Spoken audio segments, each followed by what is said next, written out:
Welcome to Micro Podcast, episode 3. I've got my friend and colleague Lance Haun here with me today. Lance is the vice president of market insights here at the Star Conspiracy, and we are talking about brand messaging.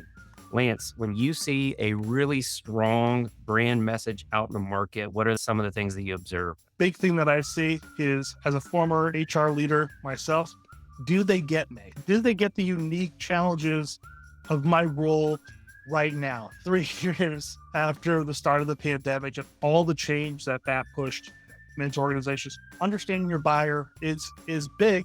And number two, do they have a point of view about the world, about where their product fits in? If you understand your buyer, you understand where you fit in, and you message that clearly, those brands really stick out in the market, which is a lot of times plagued with a lot of sameness out there. Next question. Whenever a customer comes to you and says, we have this problem in our sales and marketing process, when do you identify that as a messaging problem?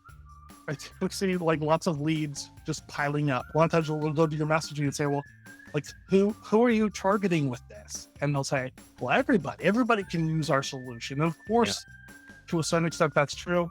But what we're trying to do is really activate that radical buyer so that they're raising their hands and they're ready to talk to you, rather than getting a bunch of people that, hey, they could be good, but they're probably not going to. When we try to fix messaging, a lot of times we're not just trying to make the words better, but to also fix all these other issues that are often in the background of the organization.